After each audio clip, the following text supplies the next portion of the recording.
بسم اللہ الرحمن الرحیم۔ ایک شخص عمیر یا بلال نے رسول اللہ صلی اللہ علیہ وسلم سے پڑی ہوئی چیز کے بارے میں دریافت کیا۔ آپ نے فرمایا اس کی بندن پہچان لے، یا فرمایا کہ اس کا برتن اور تھیلی پہچان لے، پھر 1 سال تک اس کی شناخت کا اعلان کراؤ، پھر اس کا مالک نہ ملے تو اس سے فائدہ اٹھاؤ، اور اگر اس کا مالک آ جائے تو اسے سونپ دو۔ اس نے پوچھا کہ اچھا، گمشدہ اونٹ کے بارے میں کیا حکم ہے؟ آپ کو اس قدر غصہ آ گیا کہ رخسار مبارک سرخ ہو گئے، یا راوی نے یہ کہا کہ آپ کا چہرہ سرخ ہو گیا۔ یہ سن کر آپ نے فرمایا، تجھے اونٹ سے کیا واسطہ؟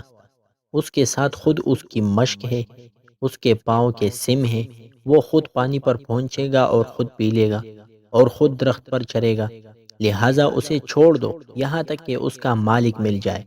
اس نے کہا کہ اچھا، گمشدہ بکری کے بارے میں کیا ارشاد ہے؟ آپ نے فرمایا، وہ تیری ہے یا تیرے بھائی کی، ورنہ بھیڑیے کی غذا ہے۔ رسول اللہ صلی اللہ علیہ وسلم سے کچھ ایسی باتیں دریافت کی گئی کہ آپ کو بہت برا معلوم ہوا، اور جب اس قسم کے سوالات کی آپ پر بہت زیادتی کی گئی تو آپ کو غصہ آ گیا۔ پھر آپ نے لوگوں سے فرمایا، اچھا اب مجھ سے جو چاہو پوچھو۔ تو ایک شخص نے دریافت کیا کہ میرا باپ کون ہے؟ آپ نے فرمایا، تیرا باپ حذاف ہے۔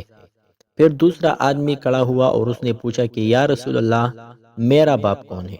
آپ نے فرمایا کہ تیرا باپ سالم شیبہ کا آزاد کردہ غلام ہے۔ آخر حضرت عمر رضی اللہ عنہ نے آپ کے چہرے مبارک کا حال دیکھا تو عرض کیا، یا رسول اللہ، ہم ان باتوں کے دریافت کرنے سے جو آپ کو ناگوار ہو اللہ تعالیٰ سے توبہ کرتے ہیں۔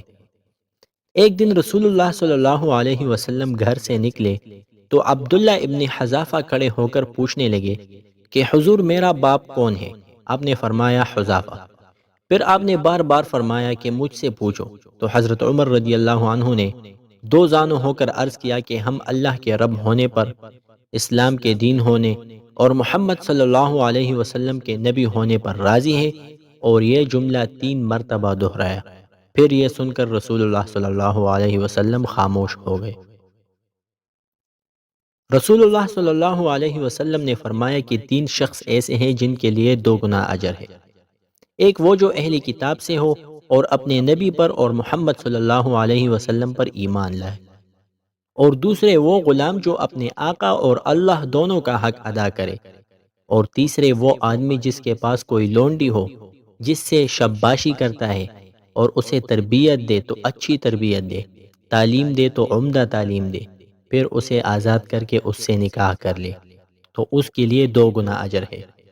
پھر عامر نے صالح بن حیان سے کہا کہ ہم نے یہ حدیث تمہیں بغیر اجرت کے سنا دی ہے، ورنہ اس سے کم حدیث کے لیے مدینہ تک کا سفر کیا جاتا تھا۔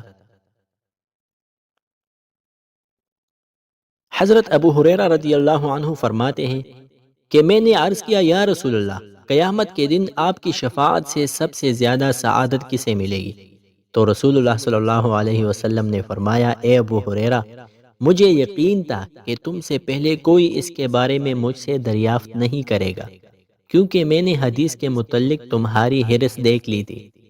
سنو، قیامت میں سب سے زیادہ فیضیاب میری شفاعت سے وہ شخص ہوگا جو سچے دل سے یا سچے جی سے لا الہ الا اللہ کہے گا۔